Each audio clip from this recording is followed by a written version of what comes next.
Good morning, students. Today's part is SP hybridization. This is quite a difficult part, SP hybridization, because in this part, the diagrammatic representation in acetylene molecule is quite difficult. So that's why this part is very difficult. Okay. So what is the definition of SP hybridization? Before that, definition of उससे पहले definition sp3 hybridisation की देखते हैं. sp2 hybridisation वो part हुआ है, परसों मैंने sp3 हाइब्रिडाइजेशन पढ़ाया है. sp3 हाइब्रिडाइजेशन के 3 मॉलिक्यूल मैंने लिए, मीथेन मॉलिक्यूल, अमोनिया मॉलिक्यूल और वाटर मॉलिक्यूल. कल मैंने sp2 हाइब्रिडाइजेशन लिया, sp2 हाइब्रिडाइजेशन एक्सप्लेन किया और 2 मॉलिक्यूल मैंने एक्सप्लेन किए. पहला था इथिलीन और दूसरा था boron trifluoride. So sp3 hybridization means the process of mixing and recasting of one s orbital and 3 p orbitals of the same atom to form tetrahedrally arranged 4 equivalent orbitals with equal energy and shape, that is known as sp3 hybridization. Next one, sp2 hybridization. What is sp2 hybridization? The process of mixing and recasting of 1s orbital and 2p orbitals of the same atom to form trigonally arranged 3 equivalent orbitals,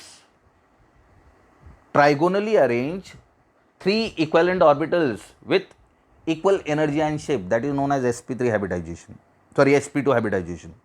And last one is sp hybridization. What is sp hybridization? The process of mixing and recasting of one s orbital and one p orbital of the same atom to form diagonally arranged 2 equivalent orbitals with equal energy and shape, that is known as sp hybridization. कौन से orbital mix हो गए?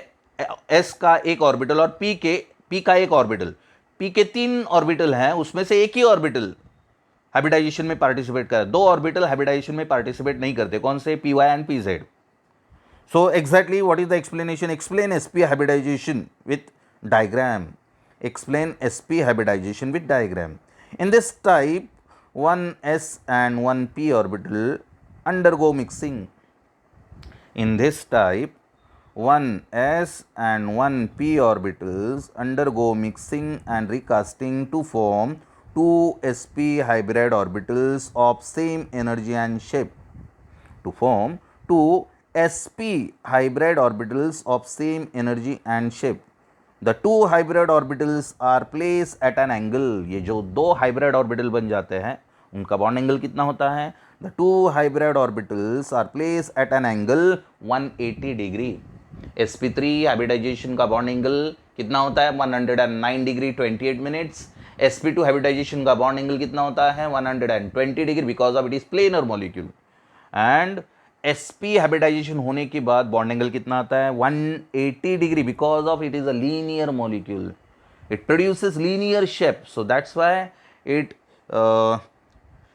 the two hybrid orbitals are placed at an angle 180 degree. Okay, the remaining 2 p orbitals, that is py and pz, the other 2 p orbitals do not participate in hybridization. जो 2 p orbital बच गए, px और s orbital, इनमें hybridization हो गया और py pz hybridization में participate नहीं करेंगे. The 2 p orbitals, other 2 p orbitals do not participate in hybridization and are at right angle to the sp hybrid orbital. और जो हाइब्रिडाइजेशन में पार्टिसिपेट नहीं करेंगे वो कैसे होंगे? राइट एंगल बनाएंगे. किसके साथ? Right angle to the hybrid orbital. Hybrid orbital के साथ वो राइट एंगल बनाएंगे. Okay, so this is the diagrammatic representation. S orbital है और ये दूसरा ऑर्बिटल है. ओके, सो यहाँ पर एक ही ऑर्बिटल है. अब तो हमें पी जेड लेना पड़ेगा यहाँ पर, क्योंकि पी जेड लीनियर एक्सिस में है. तो एस का एक ऑर्बिटल और पी ऑर्बिटल में तीनों में से कौन सा ऑर्बिटल लेना पड़ेगा? यहाँ पर पी जेड लेना पड़ेगा. Okay, so therefore it produces this shape and finally it produces diagonal shape, that is linear shape, sp hybrid orbital. Okay, so this is the diagrammatic representation of sp hybridization. Now for example, explain the formation of acetylene. Acetylene is the common name and ethine is the IUPAC name. C2H2, it is known as acetylene. यह है common name और acetylene का IUPAC name है ethyne. Explain the formation of acetylene molecule on the basis of sp hybridization. So acetylene has 2 carbon atoms and 2 hydrogen atoms, C2H2. Acetylene C2H2 has 2 carbon atoms and 2 hydrogen atoms. Now the electronic configuration of carbon, ground state electronic configuration of carbon. The ground state electronic configuration of carbon having atomic number Z is equal to 6 is 1s2, 2s2, 2px1, 2py1, 2pz0, 2pz0. Okay, तो carbon की valency कितनी है 4, लेकिन यहाँ पर carbon valency 2 ही दिखा रहा है क्योंकि it containing 2 unpaired electron in p orbital. So that's why one of the electron from 2s orbital is promoted to vacant 2pz orbital and gives excited state electronic configuration. What is the ground state electronic configuration of carbon? This is the ground state electronic configuration of carbon, that is 1s2, 2s2, 2px1, 2py1, 2pz0. Okay, so therefore electronic configuration diagrammatically can be written as 1s, 2s and 2p. Ground state 1s में 2 electron है, 2s में 2 electron है, 2p में 2 electron है. सो एक electron excite हो जाएगा कहाँ से, 2s में से 2pz में. So excited state that is 1s2, 2s1, 2p3. Okay, 2px1, 2py1, 2pz1. sp hybridization अभी किस में होगा, 2s ऑर्बिटल और 2pz ऑर्बिटल, ये मिक्स हो जाएंगे. 2px और 2py, क्यों 2pz क्यों लिया यहाँ पर, 2pz क्यों लिया, क्योंकि वो देखो एक्सिस में ही है, लीनियर एक्सिस में. x ऊपर है, सीधा है x, और y अभी ऑफलाइन होता तो मैं आपको एग्जैक्टली वो डायग्राम बताता, यहाँ पर दिखा नहीं सकते. आप देखो यहाँ पर हाइब्रिडाइजेशन में कौन सा ऑर्बिटल पार्टिसिपेट कर रहा है, pz ऑर्बिटल. ओके, तो pz ऑर्बिटल, तो sp हाइब्रिडाइजेशन में 2s ऑर्बिटल और 2pz ऑर्बिटल मिक्स हो गए, और कौन से अनहाइब्रिड ऑर्बिटल बच गए, 2p के दो अनहाइब्रिड ऑर्बिटल बच गए. Okay, now explanation. Third point, each carbon atom undergo, each carbon atom, acetylene containing 2 carbon atoms and 2 hydrogen atom. So both the 2 carbon atom undergoes sp hybridization. दोनों carbon में कौन सा hybridization हो रहा है, sp hybridization. each carbon atom undergo sp hybridization, 1s and 1p orbitals mix.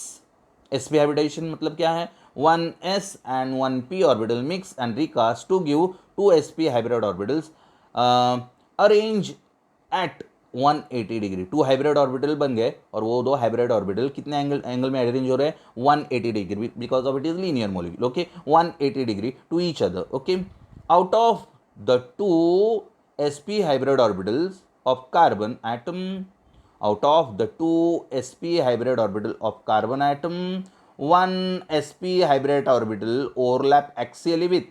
Her carbon के पास hybrid orbital कितने हैं, 2 है. पहला कार्बन उसके पास हाइब्रिड ऑर्बिटल 2 है, और दूसरे कार्बन के पास भी हाइब्रिड ऑर्बिटल 2 है.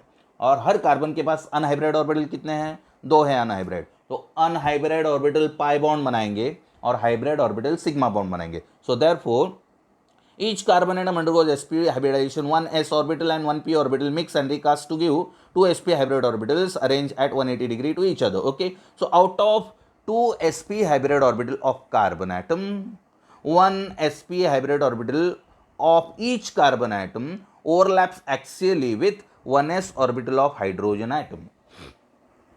देखो समझ में आया क्या, पहले कार्बन के पास sp हाइब्रिड ऑर्बिटल कितने हैं, 2. दूसरे कार्बन के पास भी sp हाइब्रिड ऑर्बिटल कितने हैं, 2. तो पहले कार्बन का sp हाइब्रिड ऑर्बिटल में से एक हाइब्रिड ऑर्बिटल हाइड्रोजन के 1s ऑर्बिटल के साथ एक्सियल ओवरलैपिंग करता है और कार्बन हाइड्रोजन सिग्मा बॉन्ड बनाता है, carbon hydrogen sigma covalent bond. दूसरे कार्बन के पास भी 2 हाइब्रिड ऑर्बिटल है, उस 2 में से एक हाइब्रिड ऑर्बिटल हाइड्रोजन के 1s ऑर्बिटल के साथ एक्सियल ओवरलैपिंग करने के बाद carbon hydrogen sigma covalent bond बनाता है. तो इथिलीन में सिग्मा कोवेलेंट बॉन्ड कितने बनते हैं, carbon hydrogen, 10 ethylene produces 2 carbon hydrogen sigma covalent bond. अभी हर कार्बन के पास हाइब्रिड ऑर्बिटल कितना बच गया, 2 में से एक चला गया हाइड्रोजन के साथ. वहां पर भी दूसरे कार्बन के पास 2 हाइब्रिड थे, एक चला गया हाइड्रोजन के साथ. तो दोनों कार्बन के पास हाइब्रिड ऑर्बिटल कितने बच गए, both the each carbon atoms leaves 1 sp hybrid orbital. Okay, so therefore the remaining 1 sp hybrid orbital of each carbon atom overlaps axially with each other to form carbon-carbon sigma covalent bond. Carbon-carbon sigma covalent bond. अब यहाँ पर देखो फिर से, out of the 2 sp hybrid orbital of carbon atom, 1 sp hybrid orbital of each carbon atom overlap axially with 1s orbital of hydrogen atom, while the other sp hybrid orbital overlaps with sp hybrid orbital of other carbon atom to form the sp-sp sigma bond. यहाँ पर carbon hydrogen sigma bond 2 बन गए और carbon carbon sigma bond 1 बन गया. Okay, so carbon hydrogen sigma bond कौन से overlapping करता है? Which overlapping take place in carbon hydrogen sigma bond? sp-s overlapping. और कार्बन कार्बन में कौन सी ओवरलैपिंग हो रही है? Carbon carbon undergoes sp-sp overlap. Okay, so it produces carbon carbon sigma bond and carbon hydrogen sigma covalent bond. Now next one, the remaining 2 unhybrid. अभी हर carbon के पास unhybrid orbital कितने हैं? 2 हैं. The remaining 2 unhybridized p orbitals of each carbon, the remaining 2 unhybridized p orbitals of each carbon overlaps laterally, sideway, laterally means sideway, overlaps laterally with each other to form 2 pp pi bonds, to produces 2 pp overlap pi bond. Okay, so there are 3 bonds between the 2 carbon atoms. Acetylene produces carbon carbon triple bond, so that's why there is a 3 bond between 2 carbon atoms. Therefore there is a 3 bonds between 2 carbon atoms. The 1 carbon carbon sigma bond, the triple bond, this 3 bond containing 1 carbon carbon sigma bond, that is sp sp overlap, and 2 carbon carbon pi bonds, that is pp overlap. The carbon carbon triple bond is composed by 1 sigma bond and 2 pi bond. तो sigma bond कैसे बनता है? Sigma bond is formed by sp sp overlap and pi bond is formed by pp overlap. Okay, so therefore फिर से देखो point number 5, the remaining 2 unhybridized p orbital of each carbon overlaps laterally with each other to form 2 pp pi bonds. So there are 3 bonds between 2 carbon atoms. 1 carbon carbon sigma bond, that is sp sp overlap, and 2 carbon carbon pi bonds, that is pp overlap. There are 2 sp s sigma bonds. There are 2 sp-s, that is carbon hydrogen sigma bond. There are 2 sp-s sigma bonds in acetylene between carbon and each carbon and hydrogen atom. So therefore each, अभी bond angle देखो, hydrogen carbon carbon के बीच में और carbon carbon hydrogen के बीच में bond angle. Each hydrogen carbon carbon, each H-C-C bond angle in acetylene molecule is 180 degree because of acetylene is a linear molecule. Each H-C-C bond angle in acetylene molecule is 180 degree. All the 4 atoms in acetylene molecule are in a straight line. The geometry of acetylene is linear. इसलिए acetylene की geometry क्या होती है? Linear. देखो यहाँ पर अभी diagrammatic representation जो ब्लू से दिखाया है वो क्या है? sp hybrid orbital. Blue pen से मैंने इंडिकेट किया है देखो, और पेंसिल से जो इंडिकेट किया है वो अनहाइब्रिड ऑर्बिटल है. सो ब्लू पेन से जो इंडिकेट डार्क किया है उसे कहते हैं sp hybrid orbital, sp hybrid. यहाँ पर भी पहला कार्बन है उसके पास sp हाइब्रिड ऑर्बिटल 2 है और दूसरे कार्बन के पास भी 2 sp हाइब्रिड ऑर्बिटल है. लेफ्ट में कार्बन के यहाँ पर हाइड्रोजन दिखाया है, राइट में भी कार्बन के यहाँ पर हाइड्रोजन दिखाया है. अभी अनहाइब्रिड ऑर्बिटल देखो, पेंसिल से जो डार्क किया है वो है अनहाइब्रिड ऑर्बिटल दिया है. यहाँ पर एरो देखो, 4 एरो दिखाया है, दैट इज अनहाइब्रिड ऑर्बिटल. अभी देखो क्या होता है, ये कार्बन का हाइब्रिड ऑर्बिटल हाइड्रोजन के साथ चला गया, दूसरे कार्बन का हाइब्रिड ऑर्बिटल हाइड्रोजन के साथ चला गया, और बचा हुआ एक हाइब्रिड ऑर्बिटल पहले कार्बन का दूसरे कार्बन के साथ चला गया, कार्बन कार्बन सिग्मा बॉन्ड. सो देखो कार्बन हाइड्रोजन सिग्मा बॉन्ड, यहाँ पर भी कार्बन हाइड्रोजन सिग्मा बॉन्ड, बीच में कार्बन कार्बन सिग्मा बॉन्ड, और ऊपर लैटरल ओवरलैपिंग हो गई. देखो ऊपर पहला पाई बॉन्ड और नीचे दूसरा pi bond. Okay, so this is diagrammatic represent. Finally this is the diagram of C2H2 molecule, that is acetylene molecule. Okay, text book में अलग है डायग्राम, टेक्स्ट बुक में आप देखेंगे तो बहुत ही अलग है डायग्राम. मैंने यहाँ पर सिंपली आपको डायग्राम कैसे ईजिली एक्सप्लेन होगी मैंने वो बताया. Okay, now next one is explain the formation of beryllium chloride. Beryllium chloride या फिर बेरिलियम फ्लोराइड भी लेंगे तो भी चलेगा. Okay, so this is simple one. Explain the formation of beryllium chloride molecule on the basis of sp hybridization. अभी beryllium chloride में एक बेरिलियम है और 2 क्लोरीन है. Explain the formation of beryllium dichloride BeCl2 molecule on the basis of sp hybridization. So पहला point, BeCl2 molecule has one Be atom and two Cl atoms. Electronic configuration of beryllium. Beryllium की electronic configuration atomic number 4 है और electronic configuration है 1s2 2s2 2pz0. 2pz लिया है मैंने यहाँ पर, क्यों? क्योंकि 2pz एक्सिस में है, लीनियर एक्सिस में है, इसलिए 2pz को लेना है.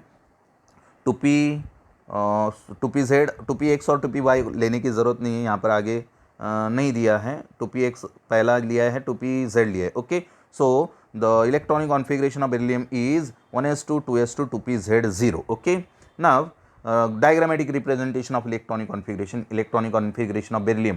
क्लोरीन की भी इलेक्ट्रॉनिक कॉन्फ़िगरेशन आपको ध्यान में रखनी है. What is the electronic configuration of chlorine? 1s2 2s2 2p6, ये इनर शेल हो गया. अभी outermost shell 3s2 3p5, 3s2 3p5. So it containing this outermost shell containing 7 electrons. Out of these 7 electrons, 3 are lone pair and 1 is unpaired. Unpaired electron किस में है? 3pz में unpaired electron है. 2s में एक lone pair है, 2px में एक लोन पेयर है, 2py में एक लोन पेयर है, और सॉरी 3s में एक लोन पेयर है, 3px में एक लोन पेयर है, 3py में एक लोन पेयर है, और 3pz में अनपेड इलेक्ट्रॉन है क्लोरीन के इलेक्ट्रॉनिक कॉन्फ़िगरेशन में. तो इलेक्ट्रॉनिक कॉन्फ़िगरेशन टेक्स्ट बुक में क्लोरीन की नहीं दी है, आपको इलेक्ट्रॉनिक कॉन्फ़िगरेशन पता होना चाहिए. Okay, so ground state electronic configuration 1s containing 2 electron, 2s containing 2 electron, and 2p orbital does not containing any electron. So excited state, one of the electron from 2s orbital get promoted to vacant p orbital and give the excited state electronic configuration दिया है 1s2 2s1 and 2pz1. Okay, sp hybridisation होता है. अभी sp hybridisation किस में होगा? Linear p orbital. Linear कौन सा p ऑर्बिटल लीनियर में है? pz orbital. ओके, इसलिए pz और 2s ऑर्बिटल, 2pz और 2s ऑर्बिटल मिक्स हो जाएंगे, और 2px 2py ये ऑर्बिटल में इलेक्ट्रॉन ही नहीं है, वो एम्प्टी है, इसलिए उसका कोई इस्तेमाल नहीं है. So therefore sp hybridization produces 1s2 electron, 2s में एक इलेक्ट्रॉन, 2pz में एक electron, that is sp hybrid orbital. Now the 2s and 2pz orbital undergo sp hybridization. The 2s and 2pz orbitals undergo sp hybridization to form two sp hybrid orbitals oriented at 180 degree with each other. कितना bond angle बना रहा है? Because of it is linear, so that's why it is oriented at 180 degree with each other. 2pz orbital of 2 chlorine atoms. 2pz नहीं, 3pz आना चाहिए, गलती से हो गया. देखो क्लोरीन का कौन सा ऑर्बिटल? 3pz. ओके, सो 3pz, हाँ फ्लोरीन होता तो 2pz आता, लेकिन यहाँ पर क्लोरीन दिया है ना. The 3pz orbital of 2 chlorine atoms overlap with the sp hybrid orbital of beryllium to form 2 sp-p sigma bonds. देखो अभी दो sp हाइब्रिड ऑर्बिटल बेरिलियम के किसके साथ लीनियर ओवरलैपिंग करेंगे? The 2 sp hybrid orbital of beryllium atom overlap axially with 3pz orbital of 2 chlorine atom to form beryllium chlorine sigma covalent bond. That is by which overlapping? कौन सी overlapping होने के बाद sigma bond बन रहा है? sp और p overlapping.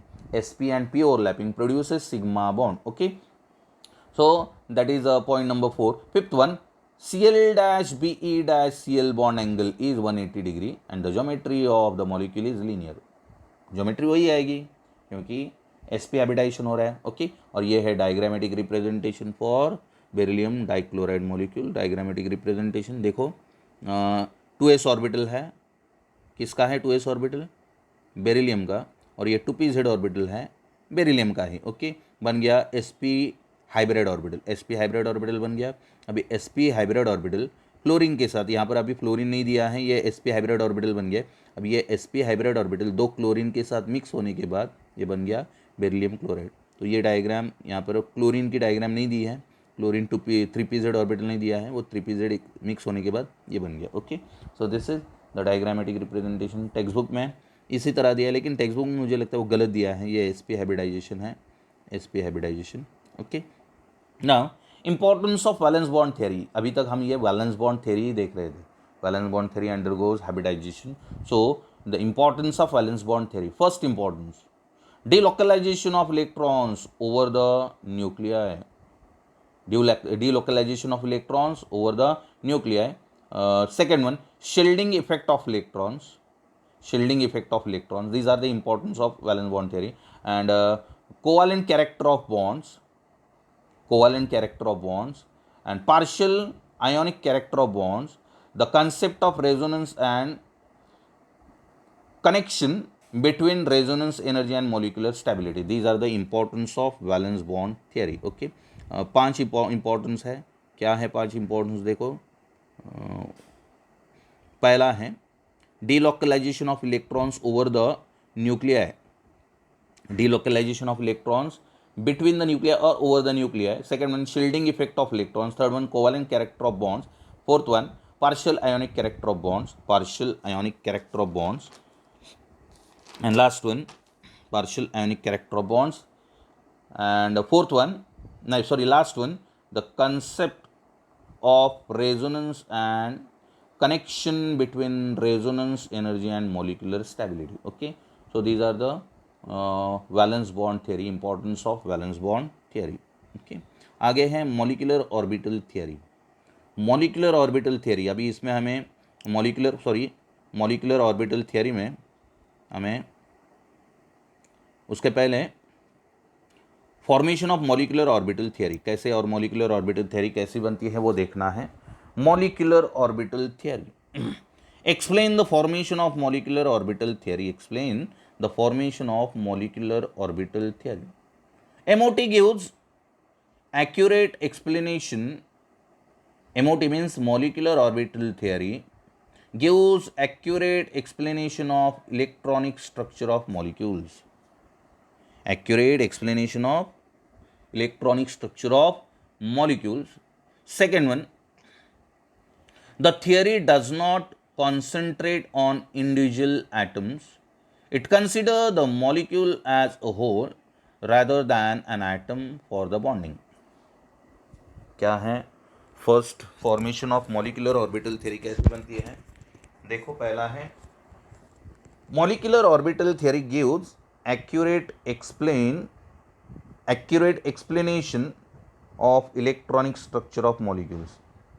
MOT gives accurate explanation of electronic structure of molecules. Second one, the theory does not concentrate on individual atoms. individual atom की तरफ ये concentrate नहीं होती. The theory does not concentrate on individual atoms. It considers the molecule as a whole rather than an atom for the bonding. Third one, the molecular orbital is the property of a molecule similar to what an atomic orbital is to an atom. The molecular orbital is the property of a molecule. The molecular orbital is the property of a molecule similar to what an atomic orbital is to an atom. Hence, molecular orbital can be indicated through a square of wave functions. Molecular orbital can be indicated through a square of wave functions, that is psi wave functions. Which wave functions are given? That is psi. Square of wave function that gives the probability of finding an electron within a certain region of space in a molecule. Square of wave functions that gives the probability of finding an electron within a certain region of space in a molecule. Like atomic orbital, molecular orbitals have energy levels. Like atomic orbitals, atomic orbital की तरह, like atomic orbitals, molecular orbitals have energy levels and definite shape. They also contains maximum 2 electrons with opposite spin. molecular orbital में भी electrons दो ही होते हैं, maximum electrons दो होते हैं अपोजिट स्पिन में. एटॉमिक ऑर्बिटल में भी 2 इलेक्ट्रॉन ऑक्यूपाई होते हैं. So like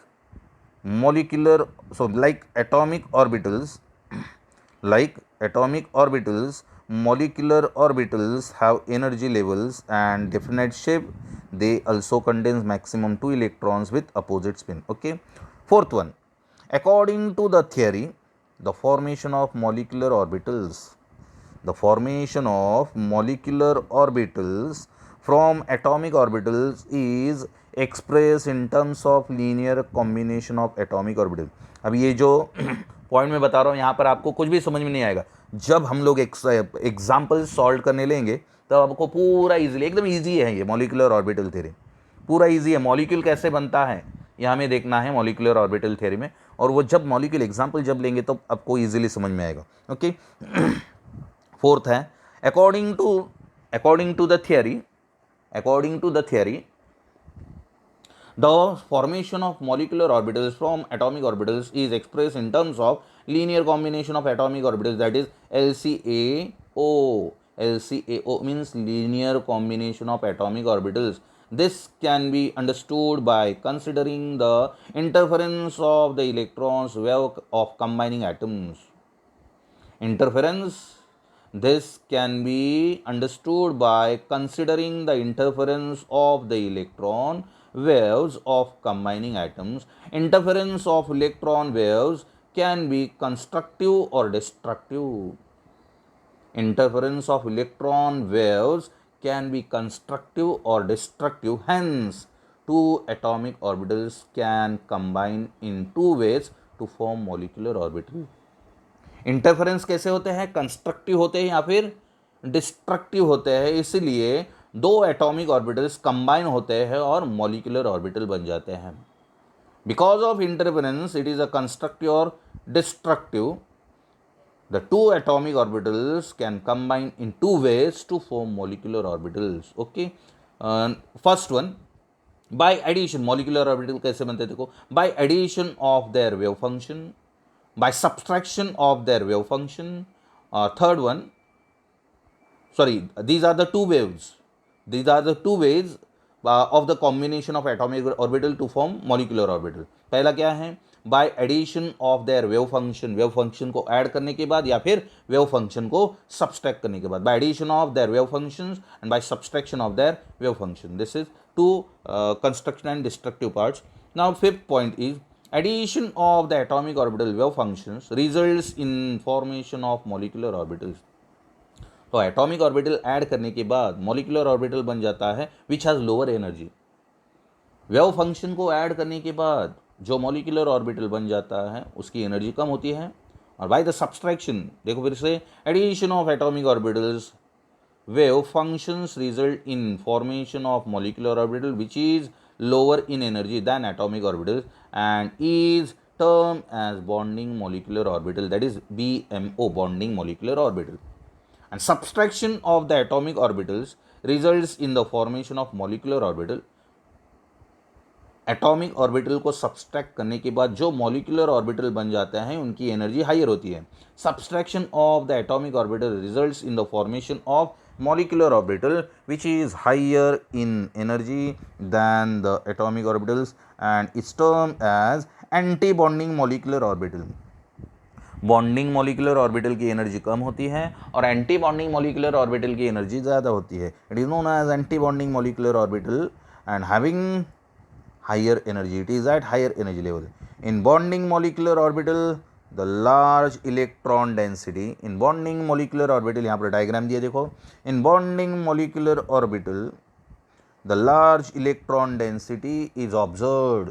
bonding molecular orbital में electron density large होती है, large electron density is observed between the nuclei of the bonding atoms than the individual atomic orbitals. फिर से देखो, in bonding molecular orbital, bonding और anti bonding molecular orbital, इनमें electron density ज़्यादा किस में होती है? बॉन्डिंग में।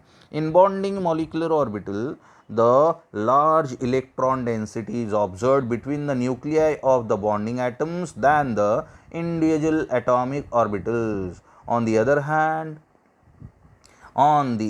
Hand in the anti-bonding molecular orbital the electron density is nearly zero. anti-bonding orbital में electron density कैसी होती है? देखो यहाँ पर नीचे दिया है ना, sigma is equal to psi A plus psi B, addition कर दिया, और ऊपर दिया है sigma star. Anti bonding molecular orbital को स्टार से इंडिकेट किया जाता है और बॉन्डिंग ऑर्बिटल को विदाउट स्टार से इंडिकेट किया जाता है। सिग्मा और पाई ये दो ही बॉन्ड एटॉमिक ऑर्बिटल को कंबाइन करना है। सो साई लेफ्ट में जो दिया है वो है एटॉमिक ऑर्बिटल साई ए और राइट में दिया है ये लेफ्ट में दिया है वो क्लॉकवाइज इलेक्ट्रॉन है और राइट में दिया है वो एंटी क्लॉकवाइज इलेक्ट्रॉन है। तो साई ए और साई बी इन दोनों एटॉमिक ऑर्बिटल का कंबाइन करने के बाद एक बनता है बॉन्डिंग मॉलिक्यूलर ऑर्बिटल और दूसरा anti bonding. Bonding molecular orbital की एनर्जी कम होती है और एंटी बॉन्डिंग मॉलिक्यूलर ऑर्बिटल की एनर्जी ज़्यादा होती है। बॉन्डिंग एटॉमिक ऑर्बिटल में इलेक्ट्रॉन डेंसिटी ज़्यादा होती है और एंटी बॉन्डिंग मॉलिक्यूलर ऑर्बिटल में इलेक्ट्रॉन डेंसिटी जीरो होती है। Okay, so on the other hand in the antibonding molecular orbital the electron density is nearly zero between the nuclei. Therefore placing an electron in bonding orbital leads to formation of a covalent bond, while placing electrons in antibonding molecular orbital makes the bond unstable. Antibonding molecular orbital में electron place करने के बाद वो bond unstable हो जाता है। Okay, so this is the explanation formation of क्या question था, explain the formation of molecular orbital. Okay, according to molecular orbital theory. तो ये है डायग्राम, नीचे है bonding orbital lower energy than atomic orbital और ऊपर है anti bonding orbital higher energy than atomic orbital. Okay, देखो, सो दिस इज, अभी कल हम इसके कंडीशंस देखेंगे for the formation of bonding and anti bonding molecular orbital. उसके बाद एग्जाम्पल देखेंगे, कैसे बनते हैं वो देखेंगे। Okay, so this is today's part. Thank you.